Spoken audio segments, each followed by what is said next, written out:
की जीत। दशहरे के इस त्योहार में रावण को जलाना इस बात का प्रतीक है कि हम अपने जीवन में तमाम बुराइयों का खात्मा करके एक खुशहाल जिंदगी जी सकते हैं। और उसी तरह अपने निवेश में भी अगर आप बुरी आदतों से छुटकारा पा ले तो न सिर्फ आपका निवेश सही होगा बल्कि आपके सारे लक्ष्य भी आसानी से पूरे हो जाएंगे। नमस्कार, मैं हूं कविता थपलियाल और दशहरे के मौके पर योर मनी पर हम आपको उन 10 आदतों के बारे में आज बताएंगे जिनसे आपको तुरंत बरी हो जाना है। और इसमें आज मेरा साथ देंगे फाइनेंशियल प्लानर अर्नब पंड्या और वाइस इन्वेस्ट एडवाइजर्स के हेमंत उस्तिकी। आप दोनों का ही स्वागत है इस खास पेशकश में। जैसा कि हम आज दशहरे का स्पेशल शो कर रहे हैं, ऐसे में जिस तरह से हम रावण को जलाते हैं और वो एक प्रतीक है कि आप बुराई का अंत करते हैं, उसी तरह निवेश को लेकर ऐसी बहुत सारी बुराइयां होती हैं या गलतियां होती हैं जो अमूमन हम करते हैं। कई बार हम अनजाने में कर देते हैं, कई बार हमें गलत सलाह मिलती है। ओवरऑल अगर मैं आपको बताना चाहूं तो ये मौका, दशहरे का पर्व कितना इंपॉर्टेंट है, कितना महत्वपूर्ण है इमीडिएट स्टेप्स लेने का, अगर हम अपने निवेश से प्रति गलतियों के बारे में बात करें तो। देखिए, अगर हम देखें तो जब हम इन्वेस्टमेंट करते हैं तो इस प्रकार की छोटी छोटी गलतियां वो सब आ जाती है। अब जब आप एक स्पेशल एफर्ट करके आप अवेयर हो कि आपको इन गलतियों को निकालना है और इस दशहरे के अवसर पर आप ये एक कॉन्शियस एफर्ट कर रहे हो तो वो एक by itself is a big step, क्योंकि इस प्रकार की जानकारी आपके पास होना और उस हिसाब से एक्शन लेना is actually the first step जो हर एक को लेना चाहिए। और इस अवसर पर लेना एक अच्छी शुरुआत है जिसको यहाँ से शुरू करके एक अपना लॉजिकल कंक्लूजन तक ले जानी चाहिए। चलिए हेमंत जी, यहाँ पर शुरुआत करते हैं। पहली आदत जो कि बहुत छोटी सी चीज है, मेरे ख्याल से हर किसी को ये आदत बनाकर रखनी चाहिए लेकिन नहीं करते हैं, घर का बजट नहीं बनाते हैं लोग। कितनी बड़ी गलती है और कैसे आगे चलकर ये भारी पड़ती है? कविता, आई थिंक बहुत बड़ी गलती है ये। जैसा आपने कहा, ये छोटी सी बात है। हम जब भी कुछ बड़ी चीज खरीदते हैं, घर खरीदते हैं या गाड़ी खरीदते हैं, कुछ भी बड़ी चीज खरीदते हैं, बड़ी सामान खरीदते हैं, तो हम जनरली एक बजट बना के चलते हैं कि चलिए हमें अगर घर बनाना है तो हमें 50 लाख का घर लेना है या 1 करोड़ का घर लेना है। लेकिन जब घर खर्चे की बात आती है हम वहां पे बजटिंग नहीं करते हैं। बजटिंग ना करने का सबसे बड़ा नुकसान ये है, इसका मतलब ये है कि आपके जो एक्सपेंसेस हैं, खर्चे हैं, उसके ऊपर कोई भी कंट्रोल नहीं है और उसका सीधा सीधा असर आप कितना पैसा हर महीने अपनी इन्वेस्टमेंट के लिए बचा पाएंगे उसके ऊपर पड़ता है। क्योंकि हमारे जितने भी गोल्स हैं, जो भी हम अचीव करना चाहते हैं, वो सब उस पर डिपेंड करता है कि हम हर महीने कितना पैसा लगाते हैं। दूसरी बात, अगर आप बजट नहीं बनाएंगे इसका मतलब यह है कि आपको पता नहीं है कौन से खर्चे आप कम कर सकते हैं, कौन से खर्चे बहुत जरूरी हैं। बजट बनाना बहुत ही इंपॉर्टेंट है क्योंकि वहां से आप जो अपने एक्सपेंसेस हैं उनको कंट्रोल करना शुरू करते हैं। और मुझे लगता है एक सबसे इंपॉर्टेंट चीज बजट में क्या है, अगर आप बजट बनाते हैं, प्रैक्टिकल बजट बनाते हैं और उसको अगर आप स्टिक करते हैं, उसको आप फॉलो करते हैं, तो आप कभी भी ऐसी सिचुएशन में नहीं होंगे कि आपको कहीं कंप्रोमाइज करना पड़े। हम जब भी बजट की बात करते हैं लोगों को लगता है कि शायद कहीं कंप्रोमाइज करना पड़ेगा। इनफैक्ट मुझे लगता है बजट अगर आप करें तो कहीं पे कंप्रोमाइज नहीं करना पड़ेगा, इन्वेस्टमेंट का पैसा आपके पास हमेशा रहेगा। एक और इंपॉर्टेंट चीज, घर में जो बच्चे हैं, अगर आप बजट बनाते हैं तो उनको इस प्रोसेस में आप शामिल कर पाएंगे और उस उम्र से अगर आप उनको वहां शामिल करें तो जब वो बड़े होंगे उन्हें पता चलेगा कि पैसे की कीमत कैसे है, किस तरह से अपने खर्चों को सीमित रखना है और किस तरीके से इन्वेस्टमेंट करना है। बिल्कुल, साथ ही अगर आप सही तरीके से अपना महीने का बजट बनाएंगे तो आपको ये अंदाजा हो जाएगा कि आप कितना बचा पाते हैं और उसमें से आप कितना निवेश कर पाएंगे। आपके लक्ष्य को आप अगर आइडेंटिफाई कर ले साथ ही, तो निवेश की रणनीति बनाना काफी हद तक आसान हो जाएगा। आगे बढ़ते हैं और अगली बुरी आदत जिसको तुरंत प्रभाव से आपको बदल देना चाहिए वो है अपनी कर्ज की प्लानिंग करना। कई बार हम देखते हैं जैसे कि अब त्योहारी सीजन चल ही रहा है, लोग शॉपिंग करते हैं, अपने ऊपर कई तरह के लोन ले लेते हैं और उनका लोन पोर्टफोलियो बड़ा होता ही जाता है लगातार। यहां पर किस तरह से इस पर अंकुश लगाना बहुत जरूरी है? 2 चीजें रहती है। पहली बात तो कि आप कितना कर्ज ले सकते हैं, वो एक चीज होती है। लोग ये देखते हैं कि हम कितना कर्ज ले सकते हैं, वो तो आप जितना कमा सकते हैं उसमें से आप एक स्पेसिफिक अमाउंट का कर्ज वापस भर सकते हैं। लेकिन दूसरी जो इम्पोर्टेंट चीज है कि आपको कितना कर्ज लेना चाहिए आपके सर्कमस्टांसिस के हिसाब से, इस बात पर ध्यान नहीं देते क्योंकि हर एक आदमी के लक्ष्य अलग रहते हैं, उनकी सिचुएशन अलग रहती है। इसीलिए ऐसा जरूरी नहीं है कि क्योंकि आप कर्ज ले सकते हैं तो आपको लेना चाहिए। फॉर एग्जाम्पल, एक सिंपल सी चीज है कि आपके पास क्रेडिट कार्ड है, क्रेडिट कार्ड में बैंक ने अपने हिसाब से आपको एक लिमिट दी हुई है। अब सिर्फ क्योंकि बैंक ने एक लिमिट दी है इसका मतलब ये नहीं कि आपकी पूरी लिमिट इस्तेमाल कर ले। आपको ये देखना चाहिए कि कितना मैं अमाउंट रेगुलरली पे कर सकता हूँ, उतना ही खर्च करें। क्योंकि लोग क्या करते हैं कि क्योंकि बेनिफिट अवेलेबल है तो वो ले लेते हैं, और ये स्प्रेड होता है। यानी कि क्रेडिट कार्ड से आगे जाके कई लोग अपने ओवरड्राफ्ट अकाउंट खुलवा देते हैं क्योंकि बैंक फैसिलिटी देता है। अभी उसमें क्या होता है कि आप यूज करने जा रहे हो, इंटरेस्ट आ जाता है। तो इस प्रकार से जब आप पूरी चीज जुड़ देते हैं तब आपका ओवरऑल कर्ज इतना बड़ा हो जाता है कि वो आप एक साइकिल में आ जाते हैं कि आप इंटरेस्ट चुकाना और पुराना कर्ज वापस करने में ही आपका पूरा समय जाता है। तो उसमें जो कंस्ट्रक्टिव चीज है यानी कि वेल्थ एक्यूमुलेशन, उसमें आप पीछे रह जाते हैं। इसीलिए कर्ज पर कंट्रोल करना बहुत जरूरी है, और आप ये देखिए कि आपके लिए कितना जरूरी है और आप कितना कर्ज बेयर कर सकते हैं, उतना ही कर्ज लीजिए। बिल्कुल, आगे चल के आपकी क्रेडिट स्कोरिंग भी खराब हो सकती है अगर आप कर्ज लेकर समय पर उसको नहीं चुका पाते हैं। तो आगे बढ़ते हैं, और तीसरी आदत जिसका छुटकारा आपको पा लेना चाहिए, और इस आदत के लिए तो लगातार हम अपने शो पर भी लोगों को हिदायत देते रहते हैं, वो है इंश्योरेंस और निवेश को अलग अलग रखना। कई बार लोग इंश्योरेंस प्रोडक्ट में इन्वेस्टमेंट कर लेते हैं, मनचाहा जो रिटर्न चाहते हैं वो उन्हें नहीं मिल पाता है, और बड़े अरसे के बाद रियलाइज होता है, पता चलता है कि ये तो गलत निवेश था। कैसे तुरंत प्रभाव से हमें इस आदत का पतन कर देना चाहिए इस दशहरा? देखिए, ये बहुत इंपॉर्टेंट है कविता। मेरा ये मानना है कि हमारे देश में बहुत ज्यादा इन्वेस्टर ऐसे हैं जो ऐसे प्रोडक्ट में इन्वेस्ट करते हैं जिसको हम इन्वेस्टमेंट कम इंश्योरेंस प्रोडक्ट बोलते हैं। उसके दो कारण हैं। एक तो उनको लगता है कि कन्वीनियंस है, एक ही प्रोडक्ट में अगर दोनों चीज मिल रही है तो क्या बात है। दूसरी बात, क्योंकि ऐसे प्रोडक्ट जो ट्रेडिशनल इंश्योरेंस प्रोडक्ट है वहां पे आपको रिटर्न जो है वो गारंटेड रिटर्न मिलती है। हाँ, हम ये नहीं देखते कि हमें 6% मिल रहा है, 7% मिल रहा है, क्योंकि आपको बताया जाता है कि 10 या 15 साल के बाद आपको इतना पैसा मिलेगा, तो आपका पूरा ध्यान जो है वो वहां पे रहता है। दूसरी बात, इसमें जो इंश्योरेंस कॉम्पोनेंट है वो बहुत कम है। हालांकि उसमें आप प्रीमियम दे रहे हैं, सब कुछ दे रहे हैं, लेकिन जो इंश्योरेंस आपको मिलता है वो आपकी जरूरत से बहुत कम मिलता है। तो आप क्या कर रहे हैं, आप ऐसे प्रोडक्ट में पैसा लगा रहे हैं 15-20 साल के लिए जहां पे रिटर्न के नाम पे आपको 5 या 6% रिटर्न मिल रहा है, जबकि आपको इन्फ्लेशन को बीट करना है। अगर मैं लॉन्ग टर्म की बात करूं, 7% का इन्फ्लेशन है, तो कहीं ना कहीं कम से कम 10-12% का रिटर्न आपका होना चाहिए, वो आपको नहीं मिल रहा। आपकी जरूरत है 1 करोड़ की इंश्योरेंस की, आपको मिल रहा है 10 या 15 लाख का। तो आपने इंश्योरेंस भी लिया, प्रीमियम भी पे किया, ठीक से इंश्योरेंस प्रोडक्ट भी खरीदा, लेकिन अगर कोई अनफॉर्चुनेट इवेंट होता है तो आपकी जो फैमिली है, आपके जो फाइनेंशियली डिपेंडेंट लोग हैं, उनको जो सिक्योरिटी मिलनी चाहिए वो सिक्योरिटी नहीं मिलती है। तो बहुत इंपॉर्टेंट है कि इन्वेस्टमेंट कम इंश्योरेंस प्रोडक्ट में इन्वेस्ट ना करके अपनी इंश्योरेंस और इन्वेस्टमेंट की नीड्स को अलग करें। इंश्योरेंस के लिए हम हमेशा बोलते हैं जैसे टर्म प्लान है, उस तरह के प्रोडक्ट लें ताकि सस्ता मिले और जितना आपको इंश्योरेंस चाहिए उतना मिले। इंश्योरेंस के लिए बहुत सारे ऑप्शंस हैं, मार्केट लिंक प्रोडक्ट हैं, जैसे मान लीजिए म्यूचुअल फंड की जो ऑप्शन है वहां पे लीजिए। वहां पे अगर आप 10-15 साल के इन्वेस्ट करते हैं, आपका रिटर्न जो है कहीं बेहतर होगा। तो दोनों एंगल से अगर मैं देखूं तो दोनों को अगर अलग अलग करके रखें, इंश्योरेंस और इन्वेस्टमेंट को, तो वो सही ज्यादा है। मुझे लगता है अगर जो भी इन्वेस्टर्स ने इसको शुरुआत की है, जितना जल्दी हो सके उसको रिव्यू करें। और मैं ये नहीं कह रहा हूं कि कल से आप इसको बंद कर दें, रिव्यू करें और 2-3 चीजें देख लीजिए कि आपके खर्चे कितने हैं, कितना समय आपने दिया है, क्या आपकी सरेंडर वैल्यू है, वो सब देख के कोशिश कीजिए सबसे पहले उनको बंद कीजिए। जहां कर सकते हैं, जहां पैसा निकाल सकते हैं वहां निकालिए।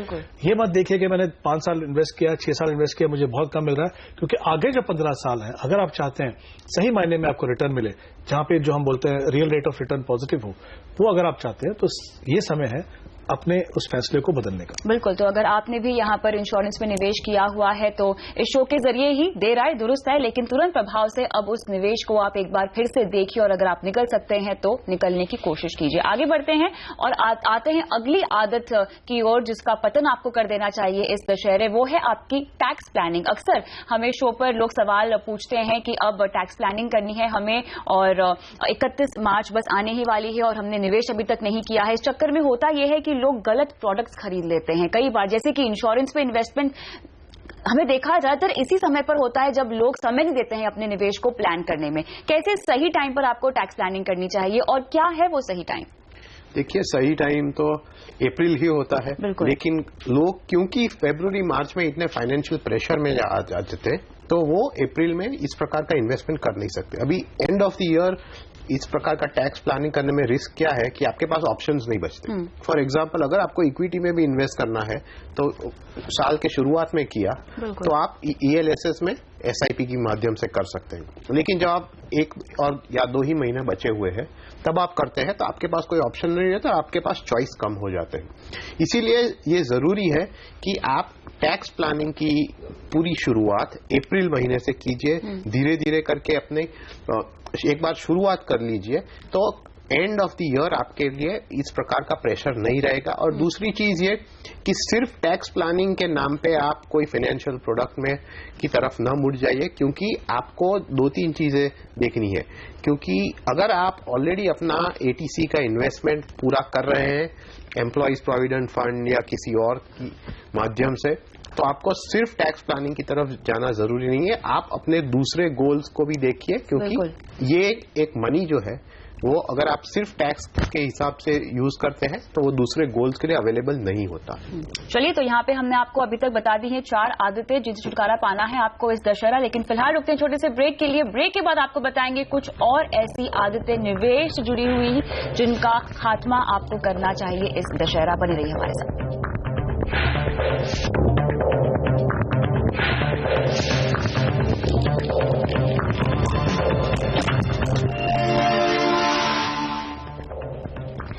दशहरे के मौके पर हम आपको बता रहे हैं कि कैसे होना चाहिए आपके सही निवेश का शुभारंभ। जी हां, वो कौन सी 10 आदतें हैं आपके निवेश से जुड़ी हुई जिनको आपको तुरंत प्रभाव से अब बदल देना चाहिए, उनका पतन कर देना चाहिए इस दशहरा। उस पर हम कर रहे हैं विस्तार से बात। मेरे साथ बने हुए हैं हेमंत चुस्तिकी और अर्नब पंड्या।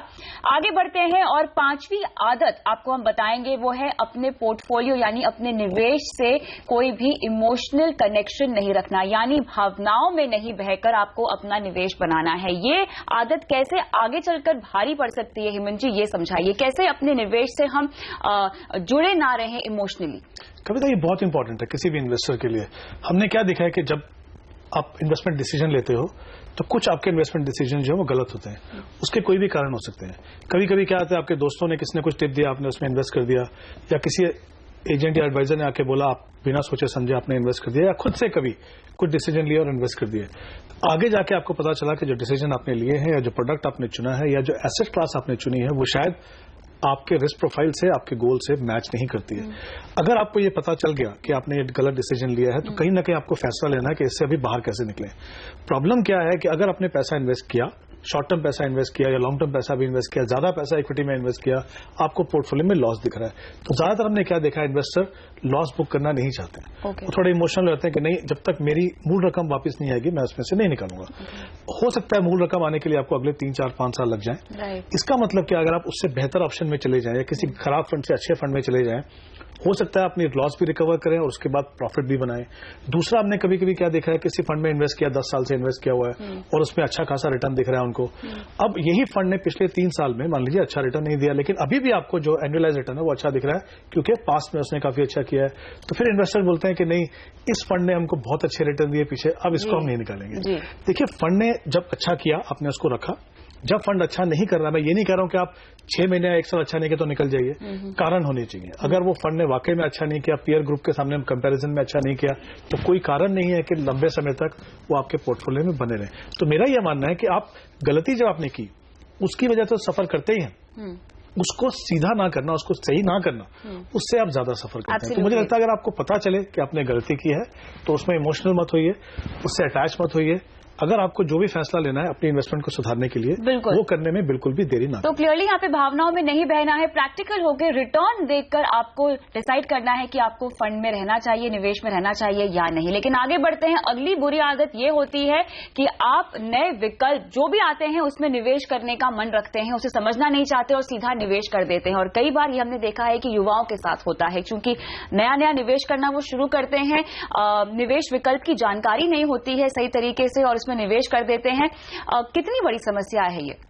जब आप शुरुआत करते हो और आपको जानकारी ना हो तो ये स्वाभाविक है, कई बार आप सब एक्साइट हो जाते हो और उसमें ये सब एडिशनल चीजें अपने पोर्टफोलियो में इंक्लूड कर देते हो। लेकिन ये प्रोसेस तो फिर भी आगे जाके भी चालू रहता है, क्योंकि आप देखते हो कि काफी सारे लोग, कोई नया फंड आया, नया फंड देखा तो वो अपने पोर्टफोलियो में ऐड कर लिया, तो एंड ऑफ द रिजल्ट क्या होता है कि उनके पास 20-25 म्यूचुअल फंड अपने पोर्टफोलियो में होते हैं। ऐसा नहीं है कि म्यूचुअल फंड्स पे ही ये सीमित है, बिल्कुल काफी सारे लोग 25-30 इंश्योरेंस पॉलिसीज इकट्ठा करते हैं। इसी तरह से लोगों के पास 25-30 फिक्स डिपॉजिट्स भी होती है। तो ऐसा ना हो कि आपने कहीं कुछ और नया देखा तो उससे आप अट्रैक्ट हो जाए। आपको पहले ये देखना चाहिए कि वो मेरे फाइनेंशियल प्लान में किस तरह आता है और क्या मुझे ये ऐड करना चाहिए या नहीं, क्योंकि काफी बार ऐसा ही होता है कि आपके पास जो एग्जिस्टिंग रूट्स है उसमें अगर आप निवेश करें तो वो आपके लिए अच्छा होगा as compare to just adding a new investment, वो कोई भी फील्ड में हो। आगे बढ़ते हैं और सातवीं बुरी आदत ये है कि आप बिना प्लानिंग के निवेश करते हैं। अगर आप ऐसा करेंगे तो आपके लक्ष्य सही समय पर पूरे नहीं होंगे और बहुत चांसेस है कि आप गलत निवेश भी कर लें। देखिए, जिंदगी में आप कुछ भी काम करें उसके लिए प्लानिंग करना तो बहुत जरूरी है। तो इन्वेस्टमेंट कुछ अलग नहीं है। इन्वेस्टमेंट से हमारे सपने, हमारे जितने भी ड्रीम्स हैं, हमारी फैमिली के लिए, हमारे खुद के लिए, वो सब जुड़े हुए हैं। अगर आप अच्छे से इन्वेस्टमेंट करेंगे, सही जगह पे इन्वेस्टमेंट करेंगे तो जाहिर सी बात है आपके जो भी गोल्स हैं वो आप पूरा कर पाएंगे। लेकिन वो कब होगा? जब भी होगा जब आप प्लान करेंगे। जैसे अगर आप ट्रैवलिंग करने जाते हैं, मेरा हमेशा ये मानना है कि अगर आप बिना सोचे समझे इन्वेस्टमेंट कर रहे हो, इसका मतलब ऐसा है कि आप बिना सोचे समझे घर से निकले और कहीं घूमने के लिए निकल गए। ऐसा कभी होता नहीं है। आप प्लान कीजिए। प्लान करने का फायदा क्या है?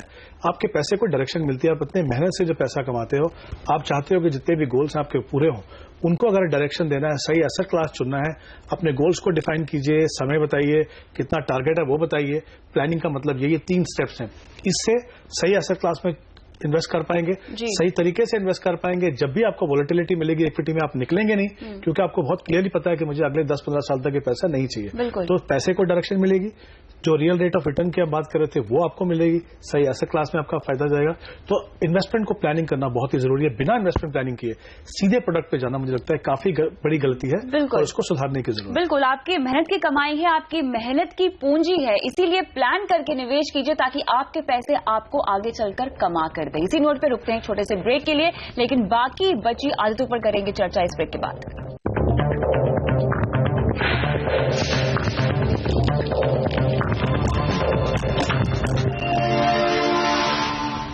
आपका निवेश कैसे सही हो, हम आपको आज बता रहे हैं। दशहरे के पर्व पर वो 10 जरूरी बातें या आदतें आपके निवेश जुड़ी हुई जिसको तुरंत प्रभाव से आपको बंद कर देना चाहिए। अपने पोर्टफोलियो में अपने निवेश करने की तमाम आदतों में बदलाव लाना चाहिए। आगे बढ़ते हैं और इस चर्चा में हमारा जो 8वां गुरु मंत्र है या 8वीं ऐसी आदत जिसको आपको बदलना चाहिए, निवेश की बार बार समीक्षा करना। हम आपको सलाह देते हैं कि अपने निवेश का ट्रैक रखिए, यानी आपका जो निवेश विकल्प है वो किस तरह परफॉर्म कर रहा है, रिटर्न दे रहा है, इसकी जानकारी रखना बहुत अच्छी बात है। लेकिन अगर लगातार हम ये काम करते रहे अर्नव जी, तो ये कैसे भारी पड़ सकता है हमारे लिए?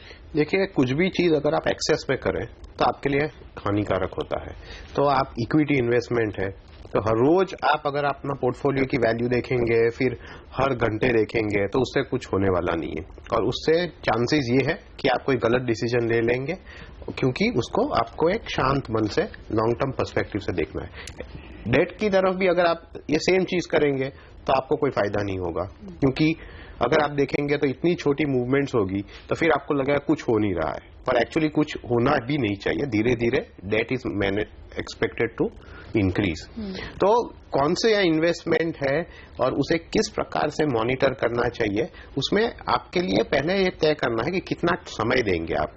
6 महीना, 1 साल, उसके बाद अगर आप मॉनिटर करें तो ये एक सीधी चीज है, क्योंकि ये अपने इंस्ट्रूमेंट के हिसाब से ठीक रहेगा। लेकिन लोग क्या करते हैं कि मॉनिटरिंग के नाम में इतनी सारी बार इसे देखते हैं कि उसकी वैल्यू खत्म हो जाती है। और मोस्ट इंपॉर्टेंट तो ये है कि उससे कोई गलत आपका इन्वेस्टमेंट डिसीजन आ जाता है, क्योंकि आप खुद प्रेशर में आ जाते हैं कि मुझे कुछ करना चाहिए, मुझे कुछ करना चाहिए। तो ये इसको अवॉइड करने के लिए मॉनिटर कीजिए, लेकिन एक गैप के बाद। बिल्कुल समय देना चाहिए आपको अपने निवेश के विकल्प को परफॉर्म करने के लिए। लेकिन आगे बढ़ते हैं, कई बार हमने देखा है कि लोग रिटायरमेंट की जो प्लानिंग है वो बहुत लेट करते हैं। सबसे पहला गोल होना चाहिए आपकी लाइफ का, ऐसी हम सलाह देते हैं। और इस तरह के गोल्स को अगर हम टाल दें, निवेश सही समय पर नहीं शुरू करें, तो ये कितना बुरा माना जाए?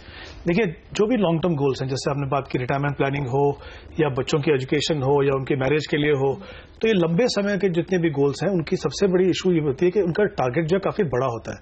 यानी जितना समय आप अपने आप को देंगे उतना ही आपके लिए आसान होगा इन सब गोल्स को करने के लिए।